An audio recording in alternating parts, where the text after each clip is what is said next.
പാലക്കാട് ചുള്ളിമട ജനവാസ മേഖലയിൽ വീണ്ടും കാട്ടാന. ഇന്നലെ രാത്രി 10 മണിയോടെയാണ് ഒറ്റയാനെത്തിയത്.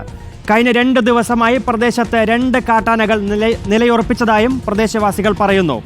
പ്രദേശവാസികളും വനം വകുപ്പും ചേർന്ന് പടക്കം പൊട്ടിച്ച് കാട്ടാനയെ തിരികെ കാട്ടിലേക്ക് കയറ്റി. വിവരങ്ങളുമായി ഇക്ബാൽ അറക്കൽ ചേരുന്നു. ഇക്ബാൽ, വീണ്ടും ഭീതിയുടെ ഒരു അന്തരീക്ഷമല്ലേ?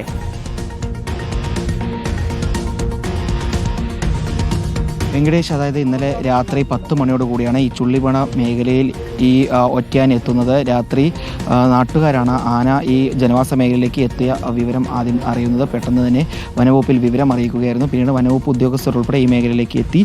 നാട്ടുകാരും വനവകുപ്പ് ഉദ്യോഗസ്ഥരും ചേർന്ന് പടക്കം പൊട്ടിച്ചാണ് ഈ ഒറ്റയാനെ പിന്നീട് കാട് കയറ്റിയിട്ടുള്ളത്.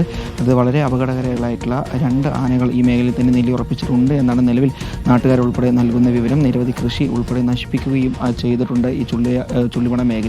ഏതായാലും ആനയെ നിലവിൽ കാട് കയറ്റിയിട്ടുണ്ട്.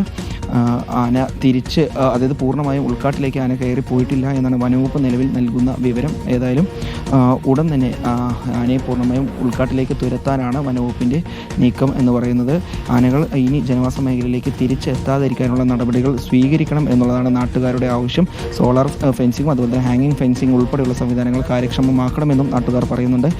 വെങ്കടേഷ്, ഞാനിപ്പോൾ നിൽക്കുന്നത് ഇന്നലെ മുണ്ടൂരിൽ ഈ കാട്ടാന ആക്രമണം നടന്നിട്ടുള്ള മേഖലയിലാണ്. ഈ കാണുന്ന മേഖലയിൽ വെച്ചാണ് ഇന്നലെ കയറാങ്കോട് സ്വദേശിയായിട്ടുള്ള അലനെയും അമ്മ വിജിയെയും കാട്ടാന ആക്രമിച്ചത്. അവർ ബന്ധു വീട്ടിൽ പോയി പിന്നീട് ഈ കയറാങ്കോട് മേഖലയിലേക്ക് എത്തി കടയിൽ നിന്ന് സാധനങ്ങൾ വാങ്ങി വീട്ടിലേക്ക് വരുന്നിടയിലാണ് ഇത്തരത്തിലൊരു ആക്രമണം ഉണ്ടായത്. ഈ 2, അതായത് ഈ സ്ഥലം അറക്കലാണ് വിവരങ്ങൾ നൽകുന്നത്. പാലക്കാട് ചുള്ളിമടയിലും ജനവാസ മേഖലയിൽ കാട്ടാൻ ഇറങ്ങിയിരിക്കുന്നു. ഇന്നലെ മുണ്ടൂരിൽ ഇറങ്ങിയതിന് സമാനമായ ഒരു അന്തരീക്ഷം അവിടെയും നിലനിൽക്കുന്നു. അതെ, തീർച്ചയായും വീണ്ടും ഭീതി പരത്തിക്കൊണ്ടിരിക്കുകയാണ് ഈ കാട്ടാന ആക്രമണം.